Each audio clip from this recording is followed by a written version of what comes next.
welcome to Witchy Waffle Part 5. Not quite sure what the title of this one is going to be. It's just kind of random waffleage. My thought process after the Halloween waffle has kind of taken me onwards a little bit, and kind of harks back to my initial Witchy Waffle, really about the misconceptions around witchcraft and occultism and paganism. And I kind of thought I would address some of those things that have sprung to mind, so you'll have to please pardon my self-indulgence. One of the things that identifies many of us as witches or pagans or both is the fact that we will wear a five-pointed star, and it is that symbol that so often people will pounce on and use as their justification for saying that we are devil worshippers or that we are Satanists. And that's something I would like to address. The five-pointed star is an ancient symbol. It has been used for thousands of years in many civilizations, and the meaning of it really does depend very much on which civilization it was used in. The ancient Christians actually used it before the ichthus or the cross, and it represents the five senses of man. It also represents the five wounds of Christ. Now, one of Jesus's many titles was the Star of Man, and if you're familiar with Leonardo da Vinci's painting of man, you can see why the five-pointed star was a suitable symbol for the Star of Man. In Western paganism witchcraft, it is simply the four elements, earth, air, fire and water, under the control of the fifth element, that being either your will or your spirit, pretty much the same thing. There's nothing more sinister than that.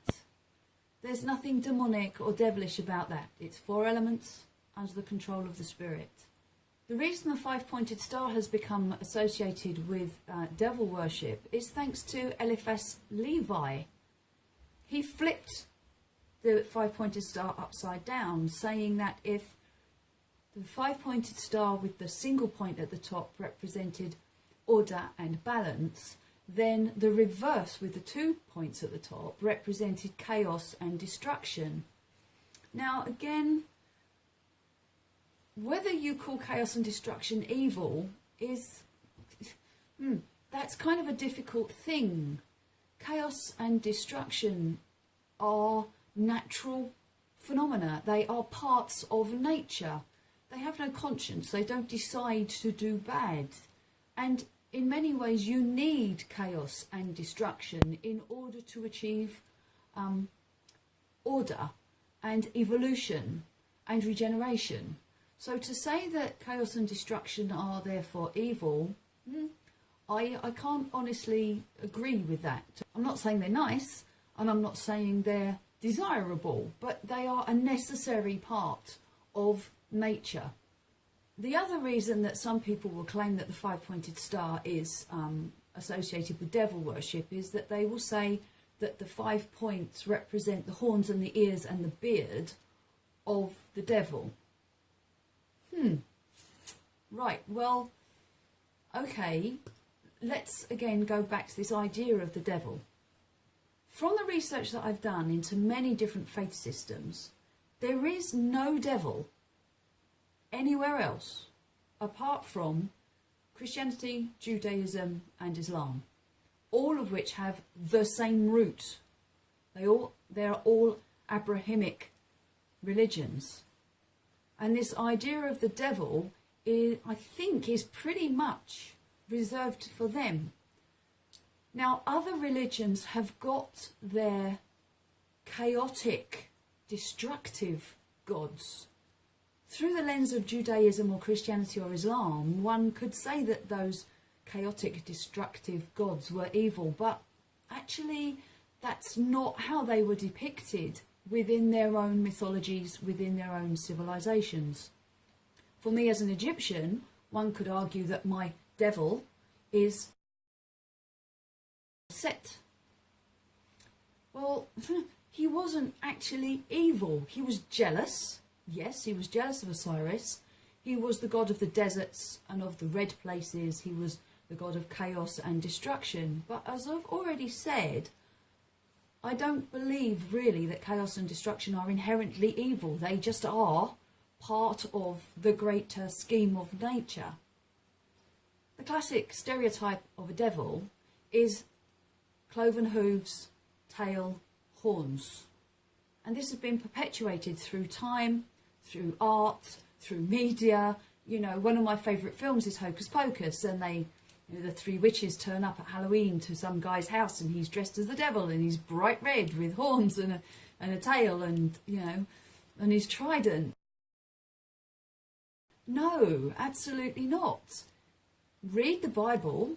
Lucifer originally was the bringer of light, the morning star. He was an angel, and therefore he was beautiful and perfect.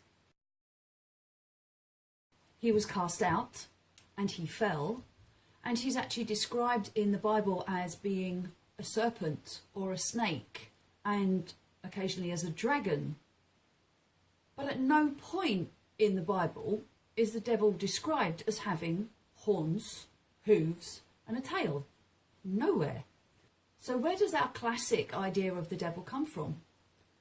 Well, as I mentioned in my previous video, the church was very much an ecclesiastical Borg, and when it went into new areas, it would absorb and assimilate as many of the local traditions as possible.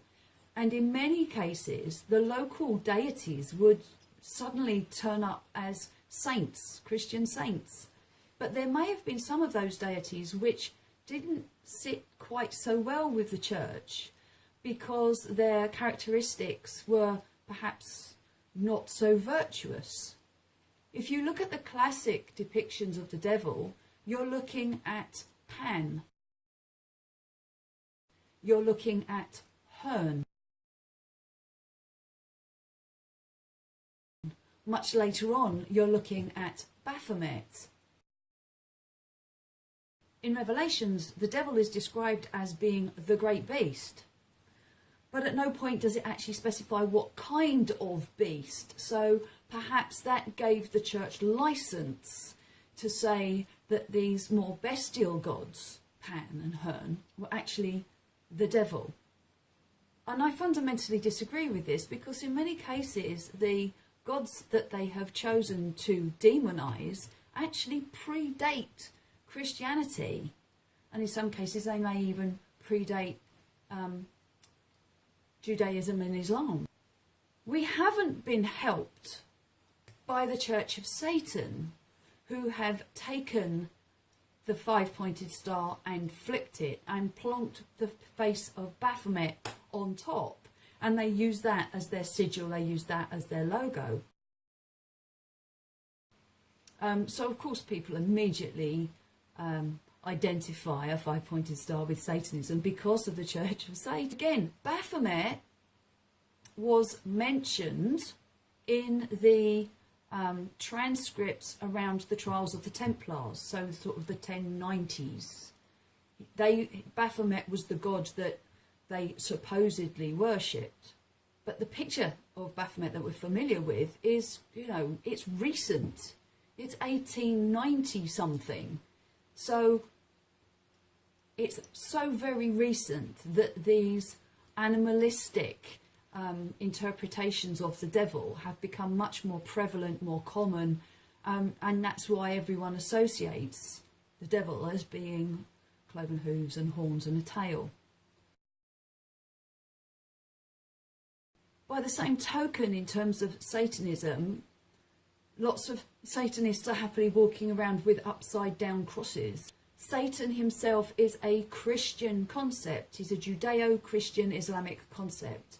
And therefore, in order to believe in Satan, you first have to believe in an Abrahamic God, because the one is the reflection of the other.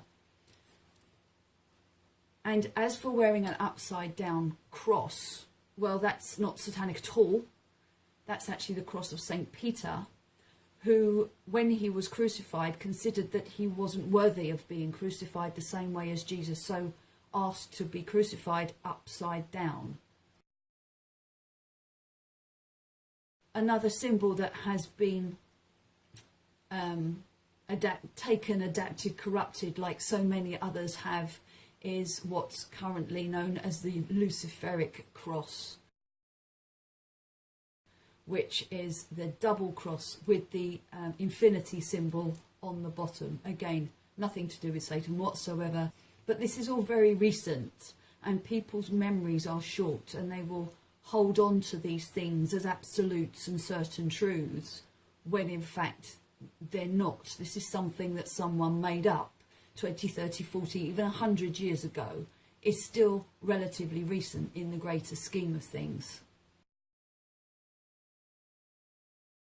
I'm sorry if this is a bit waffly random, but you know, it's just kind of coming out of my mouth. I'm opening my mouth and the words are falling out.